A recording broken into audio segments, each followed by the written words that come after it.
I'm Ray. Welcome to Wine Tap Tips. Today we are at beautiful Bugatti Steak and Pasta House at Ameristar Casino, St. Charles, Missouri. Why? Well, we have Chef Mark here to show us how to make a wonderful, wonderful blackberry sauce to go over your Elk Rack. Not this kind of rack. No, this rack right here. This rack right here. So it's not this rack, this rack. And a big part of wine life is you do not have to go traipsing through the woods to pick your blackberries or harvest your elk. You can get it from your friends or through the store, or you can just come down to beautiful Bugatti Steakhouse at Ameristar Casino. So, Chef, would you like to show us how to make this beautiful sauce? Yes, I would. So we're going to make a blackberry demi sauce today. I'm going to say that it's easy, but chefs always say that it's easy. So we're going to start with just a little bit of olive oil. Okay. We're going to let that warm up in the skillet just for a second. So we don't want it super, super hot. We don't want to put a whole lot of color on the shallots. Okay. We want to kind of cook the blackberries a little on the slower side to let those sugars and everything come out. So we'll start with just a little bit of shallots. So you kind of want to have them caramelized a little bit? We're not going to take them that far. We're just going to, I call them sweat them. We're going to cook them until they start to become translucent. Oh! Yeah, so you see that they're going to start to cook in there, and then when they start to become translucent, that's when we're going to add our blackberries. Okay. And then we're going to start cooking those down, and you're going to see the liquid start coming out of the blackberries, and that's going to be the beginning of our sauce. Oh. Now, with the shallots, is that like one standard size shallot, or just to taste? That's probably about a quarter of your standard size shallot. It's just just a little bit, just to get a little bit of that onion, shallot, garlic flavor. All right. In there. So that's where we're going to add our blackberries. Now you're using blackberries. Can you use any kind of berry, whether it's huckleberry or raspberry? This dish would be amazing with huckleberries as well. You can use raspberries. You can use blueberries. You can even do this with strawberries if you wanted to. Okay. So you could choose the berry sauce depending on the piece of meat. Also the time of the year as well. Strawberries in the spring, huckleberries and blackberries go great in the fall and into the winter months. Oh wow! And then right here, so I'm just going to start to. We're going to kind of once the blackberries start to turn from a lighter purple color, you're going to start to see the juice come out, and then we're going to start to mash these in just a second. That way you get a nice rustic sauce. So it's not going to be, I don't want it pureed and I don't want whole blackberries in there. You want somewhere in the middle. Now, what's fun is what's interesting is a lot of people have told me, oh, I don't like wild game or I don't like puppies.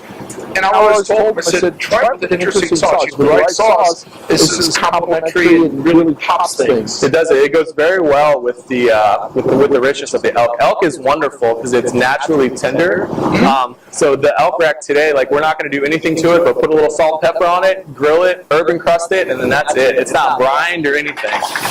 Oh wow! Yeah. So you see now you start to see a little bit of the water starting to come out of the blackberries right there. Yes. So that's when we're going to add our Langman estates, just enough to partially cover the blackberries, about halfway approximately on there. Use whatever wine they want. It's just what they like to drink. Yes, that is correct. Yeah, any red wines would work great with this. All right, so now this is when we're going to start to mash the little blackberries with our fancy fork here. Yes, this is a fancy chef's fork, aka a normal fork. They cook, they're going to get easier and easier to mash down. It doesn't have to be perfect. We just want to take the whole blackberries down to more manageable little pieces. And then so we're going to take the red wine, and we're going to reduce it by approximately half. Okay. And then that's when we're going to add our house-made demi right here to it, and that's going to give it the richness with all that beef, yummy beef and veal flavor in there. Oh, nice. So we can go ahead. We'll add just a little bit of salt. And we'll taste it and check all of our seasonings at the end. And then just a little bit of sugar to help those blackberries out. Now, the amount of sugar and salt, that's to taste? That is correct. Okay. Yep, so I'll guesstimate right now. It's a very educated guess, and then I'll go back at the end, and then we'll taste it. And more often than not, I'm gonna be pretty close. Yeah, always start with just a little though, because you can always add more. It's very, very hard to take it away. I remember my Marriage counselor for cooking and Boy Scouts telling me that very same thing. How long does the sauce generally take?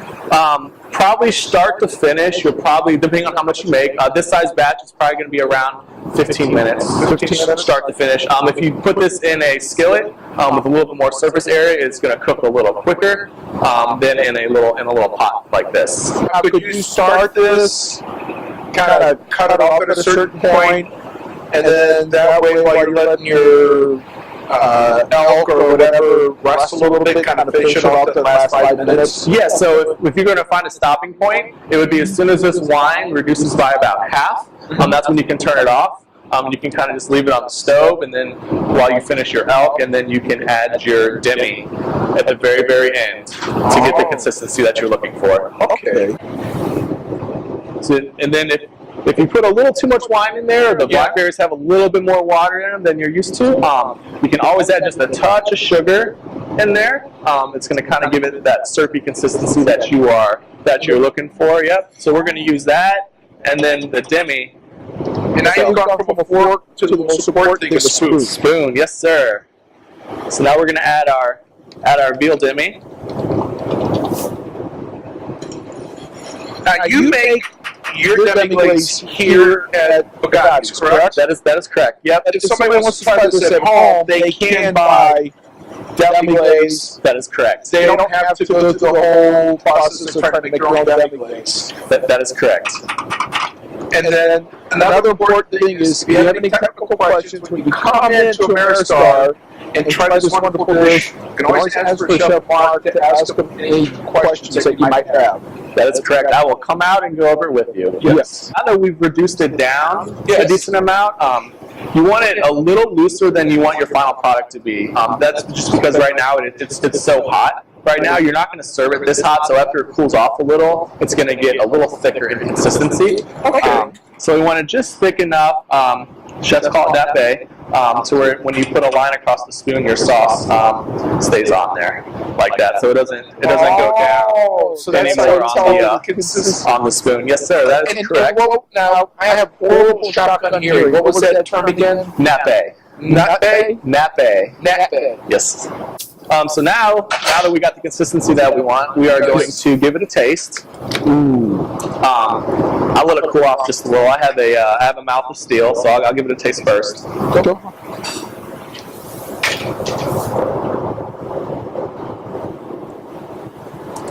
It's pretty close. You get a little bit of salt. You get the red wine in there. You get some of the blackberries, a little sweetness, a little saltiness.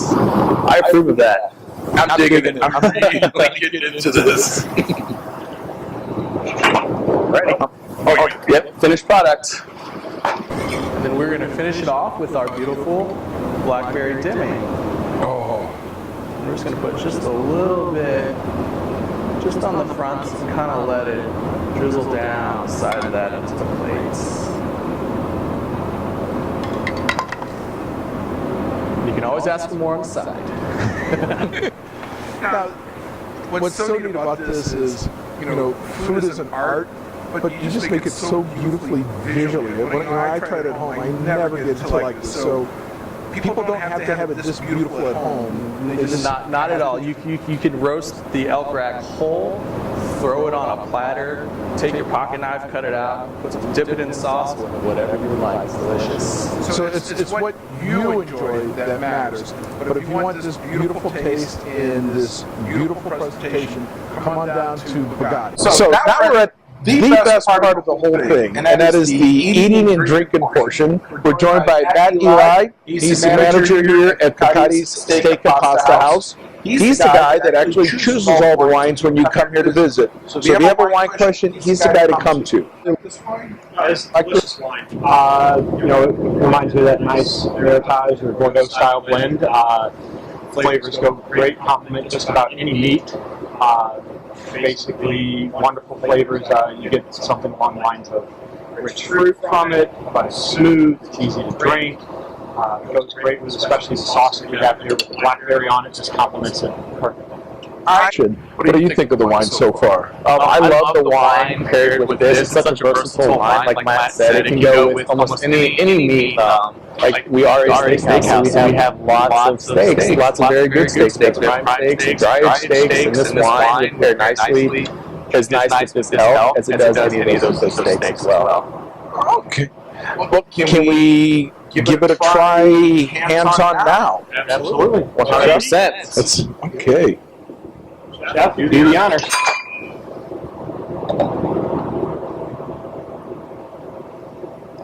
You're gonna start. Right? Good side. Everyone's gonna get a honk. That looks perfect. Now, guys, we're all sworn to secrecy. You're not going to tell Mama, May, that I'm eating like this again and cheating on my diet, right? Well, elk does have 75% less fat than beef, so you can almost say that it's healthy. Okay, I'll go with that. We just won't say all the stuff that we put on it. We won't talk about the sauce or the wine. Or that everything's seared in duck fat. Yeah, we won't talk about any of that. But the wine is good for clearing out the arteries and lowering the cholesterol. It is 100%. Okay. Right. Okay, well, thank you. Do you recommend rare on your elk? So my recommendation for elk is what I tell our guests is I would get it one temperature above what you eat your steak at. So if you eat your steak at rare, I would get this mid-rare. Okay. And for those cooking at home, what would you recommend? For your average person, medium is going to be probably what most people would eat their elk at. It's still, you just get a little pink in the middle still, it's delicious, it's juicy, it's tender, very, very well done. Ooh. Let's give this a try. And the great thing about elk is it's naturally tender. Like so, this is simply grilled. We put a little salt and pepper on it. We grilled it. We herb encrusted it and threw it in the oven.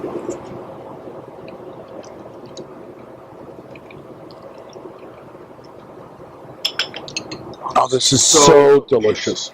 That works so well together. The cap front really is the part that complements this elk, but you have the big backbone and structure of this wine to stand up at the same time. Chef, once again, you really nailed it. Thank you. Oh, thank you. Thank you. Ray, thank you for joining us, and here's to living the wild wine life at Bugatti's.